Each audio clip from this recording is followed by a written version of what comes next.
For example, so let me draw a tetrahedron. Tetrahedron is basically you have four sides, and each side is a equilateral triangle, right? And then all the edges, is equivalent to. I mean, we're talking about regular tetrahedron here. Suppose Yeah. we have A, B, C, and D.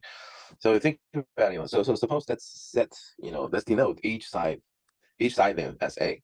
Then we have four faces, and each face is an equilateral triangle, right? Then how do we calculate the volume of this then? So every side is an equilateral triangle. Mm-hmm. Uh, That's right. Mm-hmm. oh no, let me. Mm-hmm. I mean, first of all, it's also a pyramid, which means that the volume is 1/3 base times the height, right? Yeah, but Mm-hmm. like you, I know how to get base, but how do you get the height? That's right. So imagine that let's drop in the altitude from A to the A to BC to triangle BCD. Okay. Okay, suppose we have, let's say, AH is perpendicular with triangle BCD. Okay, and then because it's a regular tetrahedron, which means it's highly symmetrical. So let's think about we're just the H lies on BCD then, if AH is perpendicular with BCD. If the would age live, it was perpendicular Mm-hmm. Mm-hmm. like perpendicular. No, that's Mm-hmm. Yeah, but the uh-huh. centroid. That's right. It will be the center of the triangle BCD, right? And because we know triangle BCD. All right, so let's just think about if we have a bird's eye view, on the BCD. So suppose this is triangle BCD, right? And then this is your H, right? So because we know it's very symmetrical, so which means that H lies on the centroid of BCD, and then because triangle BCD is equilateral triangle, which means that the centroid is also the incenter, the circumcenter, the orthocenter, everything, right? Okay. So yeah, so then if we connect, let's say HD, okay, so that we will also have AH is also perpendicular with HD, all right? Because Yeah. AH is perpendicular with this plane BCD, right? So it goes like this. So if a line is perpendicular with another plane, and then the line itself is perpendicular with any other lies on this plane. That makes sense, right? Yeah. For example, yeah. So if we draw any arbitrary lines, doesn't matter. So because AH is already perpendicular to this plane, and then AH will be perpendicular to any other arbitrary lines that's on this plane, right? So Okay. obviously, yeah. So obviously AH is perpendicular with HD. And then, all right, so let's connect HD. So then it's easy to see that triangle AHD, sorry, let's write AH is perpendicular with HD. So which means AHD is a right triangle, right? Yeah. Then how do we calculate AH? We can use the Pythagorean theorem of it, right? Because we Okay. know AD is equivalent to A, right? So we Yes. just have to find the value of HD, and then AH will be pretty easy because we can use the Pythagorean theorem. So using AD squared minus HD squared, and then take the square root. So that should give you the value of AH, which is the height, right? Yeah. All right. Then what about how do we find the length of HD then? The Suppose length of let's say. oh wouldn't it be like perpendicular to all the sides? Mm-hmm. Yeah, So, but how long is HD then? I mean, using A to represent HD. wait. So Mm-hmm. wait 1 second. In terms of A, Mm-hmm. In terms of A. wait. So 16, and this would be. It would just be. Wait, wouldn't it also be A? Wait. Uh, Obviously Oh no. not. Like HD is Oh, I not can't. Wait, but of oh, okay, no. order, right? I got root. Wait, yeah. Wait. 1/2 A, meaning this would be if that's 1/2 A, then this would be A. So it'd be like 1/2 root 3/2A. That's right. Root 3 over 2A. That's correct. Okay, so then let's try to calculate the height. So what's the length of AH then? If you have AD, Mm-hmm. A minus HD. Okay, wait. If AD is A, so it'd be just AD squared. So A squared minus 3/4 squared. So it'd be what? 5/4. 5/4 A squared. Wait, no. Yeah. Because if it's root 3/2, it would be 3/4 A squared. So, and 3/4. Oh, no. Root 5/2 A squared. No, root 5/2 A. That's the length of AH. Wait, let me just check one more time.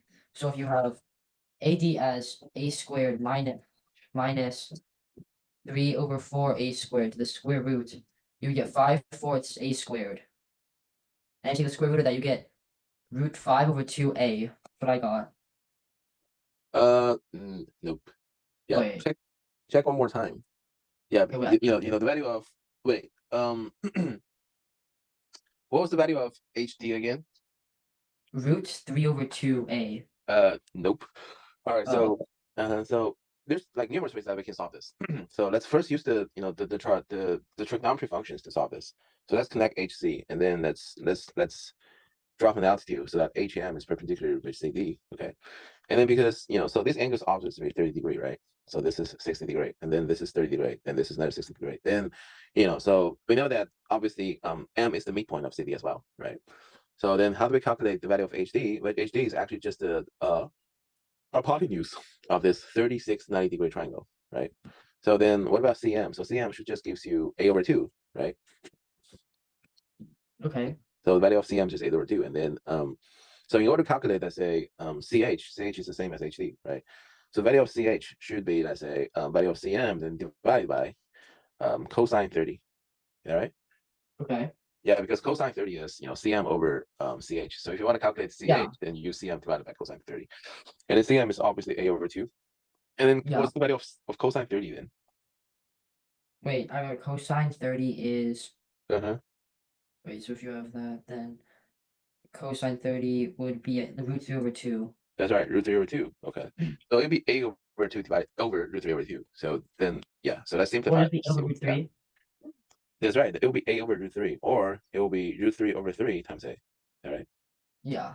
See? So that's the value of HD. So Okay. HD is equivalent to root 3 over 3 A. All right. This is to use, trigonometry functions to solve this, but we can actually also try to use, some properties about what's that? The centroid. Okay. So we know that H is the centroid, so that which means that if you extend DH to N, so then which means that DH over HN should give you 2 over 1, right? That's the Yeah. properties about centroid, right? So let's quickly review, the property about centroid. Is that so if we, draw this, if we connect all this and then find the centroid, so this is triangle ABC. So O being the centroid, and then so for centroid, the most important property is that you have 6 little triangles inside of this, big larger triangle ABC, and then the area of all these 6 triangles is equivalent to each other. Yeah. Okay, and then so which means that so if we extend AO to D, then we have AO over OD will be 2 over 1, right? Okay. So that's it. So and then what about DN? DN is pretty easy. I mean, DN would just be the height of the triangle, right? So which is root 3 over 2A. Okay. And then Yeah. we know that DH will be 2/3 of that. So which means DH equals to 2/3 times root 3 over 3 times A, which gives you root 3 over 3A. See? Yeah. We can choose, use either way to solve this. All right. So now that we know that HD is equivalent to root 3 over 3A. Okay. So let's try again to find AH. Then what about AH? Okay, well then it would be minus 3 root 3 over 3 would just be 1/3 a squared, and you have a squared giving you 2/3 a squared. So it'd be root of 2/3 times a. Uh-huh. Yeah. Okay. Root of 2/3 times A. Wait, yeah, wait. Yeah, because wait, what's the Uh-huh. root 3 over 3 squared is 3/9, which is 1/3. And AD is a, Uh-huh. so a squared minus 1/3 a squared is root of 2/3 a squared, and the square root of that is root 2/3 a. Uh-huh.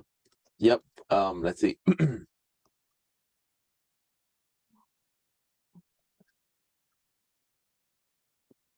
Okay, let's see. So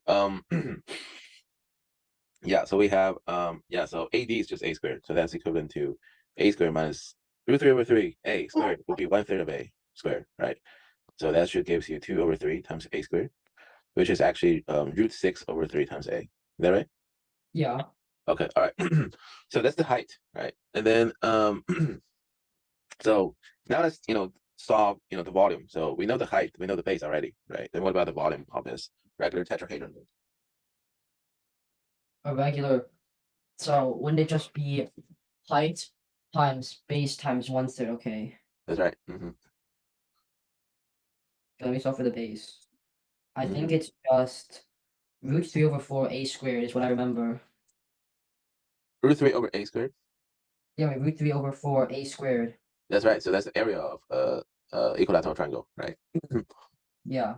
Mm-hmm. Squared times 1/3 times root 6 over 3a, Mm-hmm. which gives you a cubed times root 18 over 36, which can be simplified if you take out the 3 root 2. Uh-huh.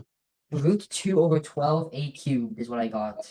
That's right. There you have it. So that's the area root 2 over 12 a cubed, right? Okay. That's the volume of a regular tetrahedron. Okay, so as long as we know the side length, and then we can just use this formula to solve the volume of regular tetrahedron. Okay, so all right, let's see some problems. So let's first take a look at this. All right, it's not a regular tetrahedron, but we can try.